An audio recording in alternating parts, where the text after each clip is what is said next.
Good afternoon, Standard 8 students. Now we are aware that Prospero, with the help of his magical powers, he has taken Ferdinand as a prisoner to his cell. In spite of Ferdinand being young and strong, he was not able to fight against the magical powers of Prospero. Now, Prospero kept Ferdinand not long confined within the cell. Okay, cell here means a prisoner. Prison. He soon brought out his prisoner and set him a severe task to perform. Severe means a difficult task to perform, taking care to let his daughter know the hard labor he had imposed on him, and then pretending to go into his study, he secretly watched them both. So he made believe, he told his daughter the kind of hard work he has given to Ferdinand, okay, as if he is a prisoner. And he said he would go into his study room.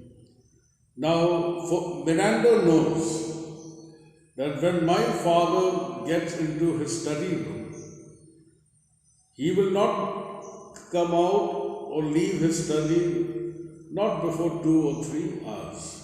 He will be busy for 2 or 3 hours. But what trick Prospero played was, he made his daughter to believe that he was going to study, but he quietly watched over them to see what they are going to talk and help each other. Prospero had commanded Ferdinand to pile up some heavy logs of wood.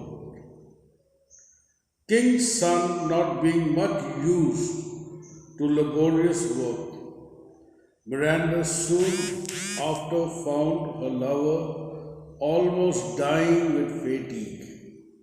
Okay. Now the hard task was he was supposed to pile up some log of wood. Now a prince, a king's son, he is not used to doing such kind of hard work. In fact, they give orders for the servants to carry out the hard work. So Ferdinand, being a king's son, he found it very difficult to carry log of wood because he is not used to working like that. So Miranda saw the way he was struggling, okay, and the way he was getting exhausted.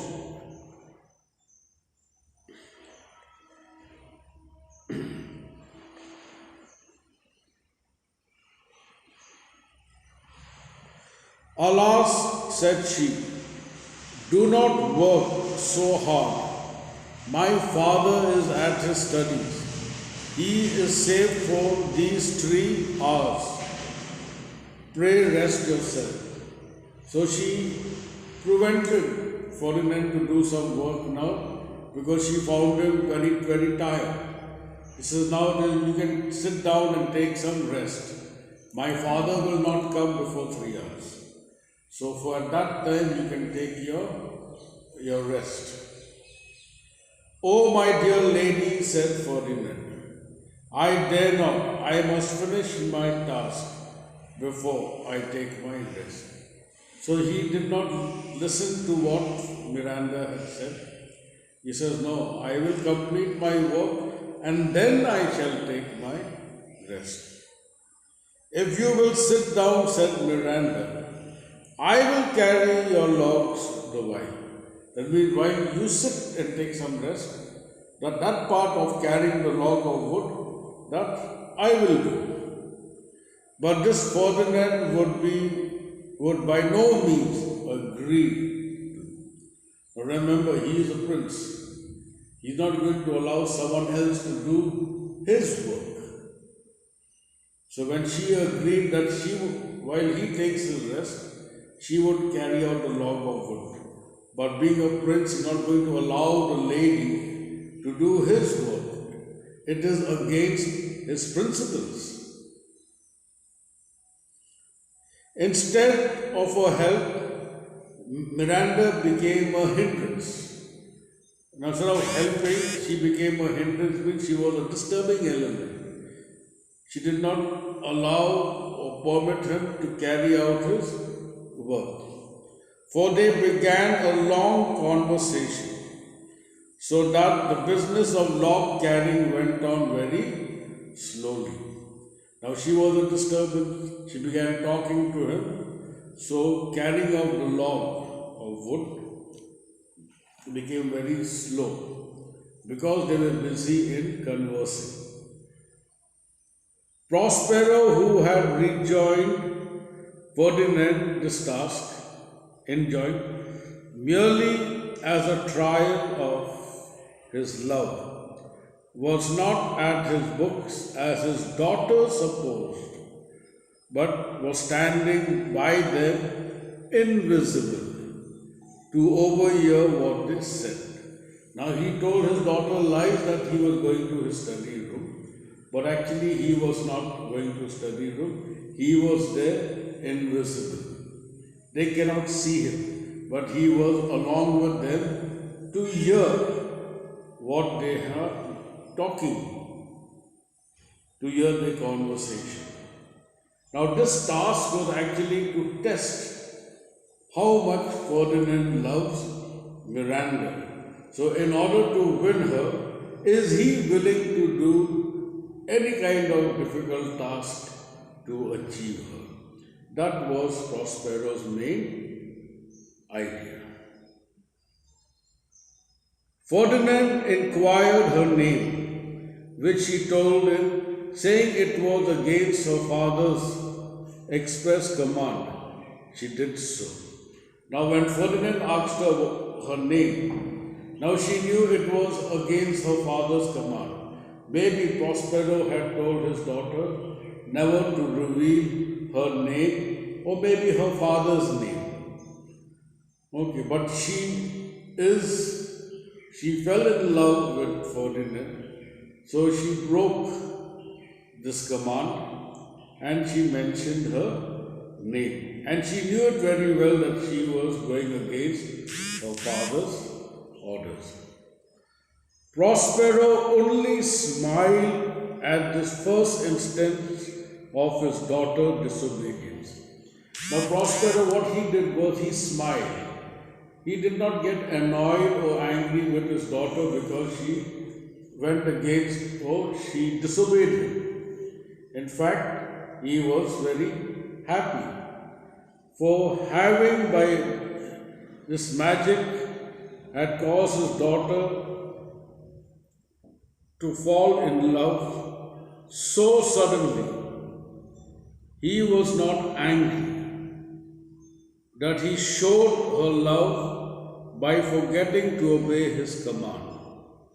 And he listened well pleased to a long speech of Ferdinand's in which he professed to love her above all the ladies his eyes saw. Okay. Now he was pleased that his daughter had disobeyed him because she now began to fall in love with Ferdinand. On the other hand, Ferdinand inquired about her name, and then he was giving a long speech. But of all the beautiful ladies maybe in his court or in his kingdom, but he made her believe that in spite of having such beautiful women around him, he is now madly in love with Miranda, and he decided that he would marry Miranda at any cost. So whatever task Prospero had given him, he was willing to do it in order to win Miranda's love. Okay, or heart. In answer to his praises of her beauty, which she said exceeded till the manner the women in the world, she replied, I do not remember. She also, in other words, she also had mentioned that I cannot remember any faces of women or men. Okay, I've only seen your face and I saw my father's face. And my father said there are many more beautiful men, handsome, good looking men in this world. But she said, I don't want to see them. Even if I see them, she said, but above all, of all the good looking men in the world, if I am exposed to, it will only be that I will only marry you. So here also Miranda expresses her love that of all the good looking men in the world, she prefers to marry Ferdinand. So Prospero was very pleased to hear that both of them had fallen in love with each other.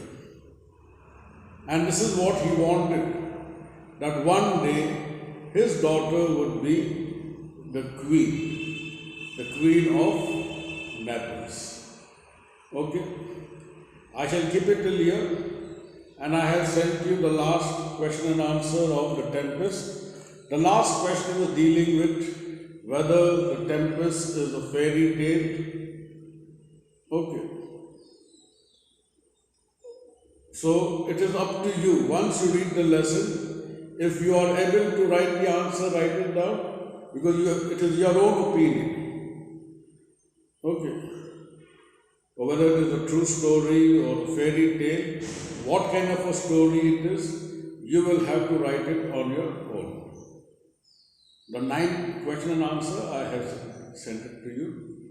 The last one, it is your own answer. Okay, thank you.